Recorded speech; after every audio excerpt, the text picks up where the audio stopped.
আসসালামু আলাইকুম, welcome to my channel. আশা করি সবাই খুবই ভালো আছো। আজকে আমরা এইচএসসি আইসিটি পঞ্চম অধ্যায় থেকে ঢাকা বোর্ড 2025-এর সৃজনশীল প্রশ্নটি সমাধান করব। তো খেয়াল করো, আমাদেরকে এখানে উদ্দীপকে বলা হয়েছে যে সৌরভের জন্মসাল 1990, তার বর্তমান বয়স 34 বছর, তিনি সরকারি চাকুরিতে আবেদন করতে আগ্রহী। সরকারের সিদ্ধান্ত অনুযায়ী সরকারি চাকুরিতে যোগদানের জন্য বৈধ বয়স 18 থেকে 32 বছর পর্যন্ত। এটা হচ্ছে উদ্দীপকে দেওয়া আছে, অর্থাৎ বলা হয়েছে যে তার জন্মসাল 1990 সাল এবং তার বর্তমান বয়স হচ্ছে 34 বছর। তিনি সরকারি চাকরি করতে আগ্রহী, কিন্তু সরকারি চাকরির বৈধ বয়স হচ্ছে 18 থেকে 32 বছর পর্যন্ত। আচ্ছা, আমাদেরকে কতে বলা হয়েছে অ্যারে কি? অ্যারে হচ্ছে সি প্রোগ্রামিং ভাষার একটা বিশেষ ডেটা স্ট্রাকচার, যাতে একই ধরনের একাধিক ডেটা রাখা যায়। খতে বলা হয়েছে চলকের নামকরণের সময় কিছু নিয়ম মেনে চলতে হয়, ব্যাখ্যা করো। চলকের নামকরণের সময় কিছু নিয়ম মেনে চলতে হয়, নিচে তা ব্যাখ্যা করা হলো। 1. চলকের নামে কেবল বর্ণ, অঙ্ক এবং আন্ডারস্কোর চিহ্ন ব্যবহার করতে হয়। একই ফাংশনে একই নামে একাধিক চলক ঘোষণা করা যাবে না। 3. চলকের নামের মাঝে কোনো ফাঁকা স্থান থাকতে পারে না। 4. চলকের নামের প্রথম অক্ষরটি অঙ্ক দিয়ে শুরু হতে পারে না, ইত্যাদি। তো সাধারণত খতে এই ধরনের প্রশ্ন আসে এবং এগুলো কিন্তু আমাদের এমসিকিউর জন্য ইম্পর্টেন্ট। সো এই জন্য খয়ের উত্তরটা হচ্ছে তোমরা ভালোভাবে পড়বে। এবার আসি আমরা গতে এবং গহতে কী বলা হয়েছে। গতে বলা হয়েছে সৌরভের জন্মসাল অধিবর্ষ কিনা তা নির্ণয়ের জন্য অ্যালগোরিদম তৈরি করো। অর্থাৎ সৌরভের যে জন্মসালটা এখানে দেওয়া হয়েছে 1990, সেই সালটা অধিবর্ষ কিনা বা লিপিয়ার কিনা তা নির্ণয়ের জন্য আমাদেরকে অ্যালগোরিদম লিখতে বলা হয়েছে গতে। আর গহতে বলা হয়েছে যে সৌরভ সরকারি চাকুরিতে আবেদনের যোগ্য কিনা তা নির্ণয়ের জন্য সি প্রোগ্রাম লিখো। গহ নাম্বারটা একটু ভালোভাবে খেয়াল করবে। এখানে কিন্তু আমি তোমাদের একটু প্রথমে বেসিকটা বুঝিয়ে দিচ্ছি। এখানে বলা হয়েছে তার বর্তমান বয়স 34 বছর, আর সরকারি চাকুরিতে আবেদনের বয়স হচ্ছে 18 থেকে 32 বছর। তার মানে আমরা বুঝতে পারছি সে আবেদনের যোগ্য নয়, কিন্তু সেটা আমাদেরকে প্রোগ্রামের মাধ্যমে দেখাতে হবে। ঠিক আছে, প্রোগ্রামের মাধ্যমে দেখাতে হবে। তো সেটা হচ্ছে আমরা প্রোগ্রামটা করব। প্রথমে আমরা গ নাম্বার আনসারটা দেখি, যে সৌরভের যে জন্মসালটা সেটা অধিবর্ষ কিনা বা লিপিয়ার কিনা তা নির্ণয়ের জন্য অ্যালগোরিদম।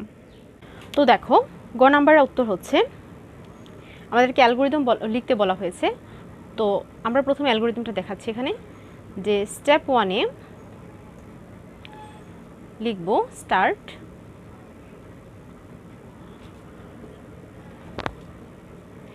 স্টেপ 2-তে আমরা ইনপুট দিব ইয়ার লিখে আমরা এখানে যে জন্মসালটা উল্লেখ করা আছে অর্থাৎ 1990, সেই সালটাকে হচ্ছে আমরা এখানে ইনপুটে বসিয়ে দিব। অর্থাৎ ইনপুট ইয়ার ইকুয়ালস টু 1990, 1990।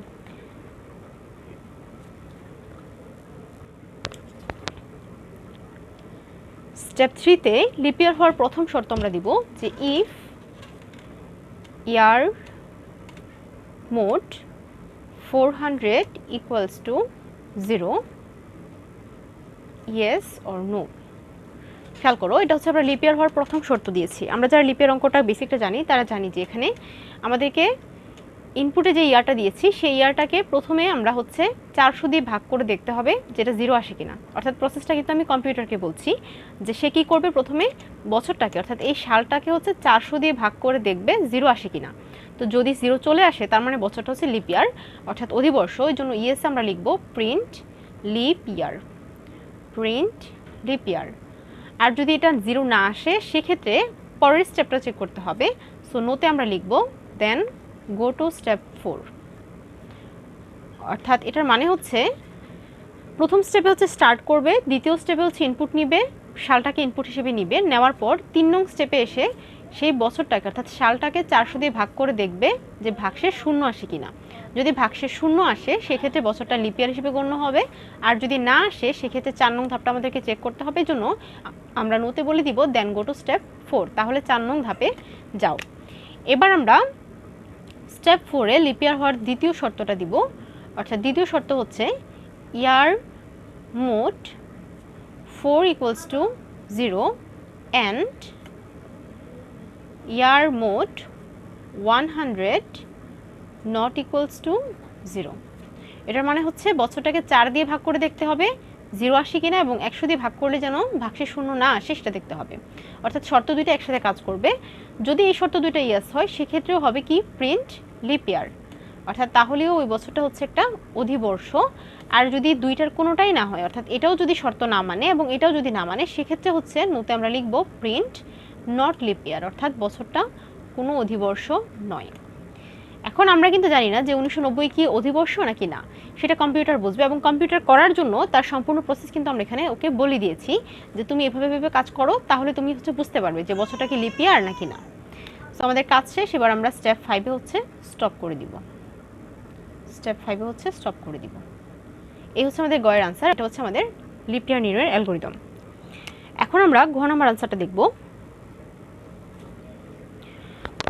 প্রশ্ন অনুযায়ী আমাদেরকে এখানে বলা হয়েছে যে সৌরভ সরকারি চাকরিতে আবেদনের যোগ্য কিনা তা নির্ণয়ের জন্য সি প্রোগ্রাম লিখো।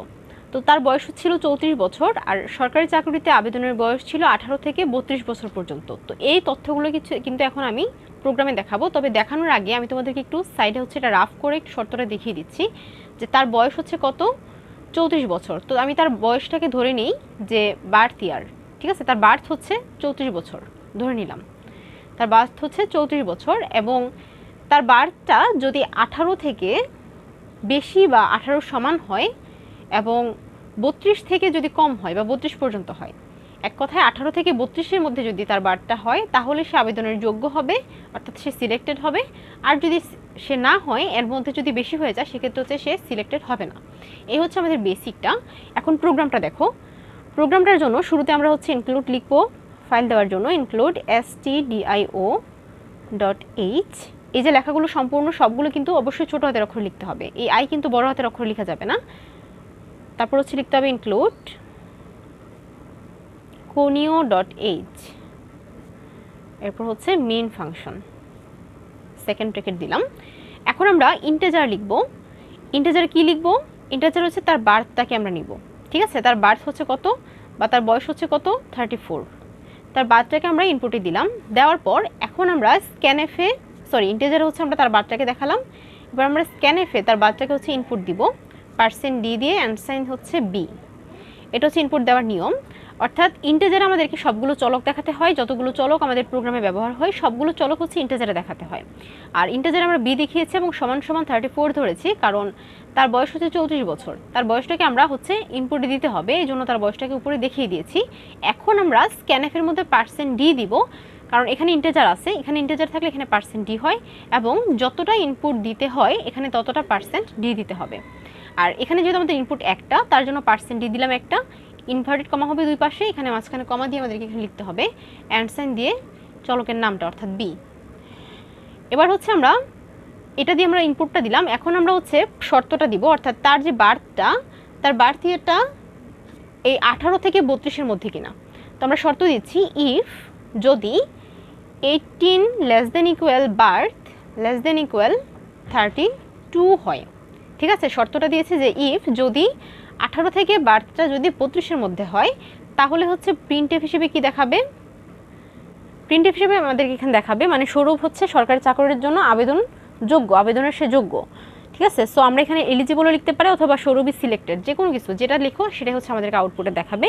তো সেটা আমরা দেখাতে পারি কি, যে সৌরভ ইজ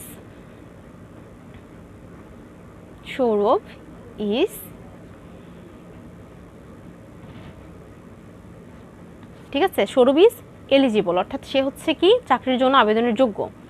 আর যদি না হয় সেক্ষেত্রে আমরা কি দেখাবো, এলস, অর্থাৎ তা না হলে print F,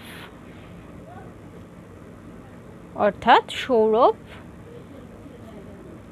is not eligible,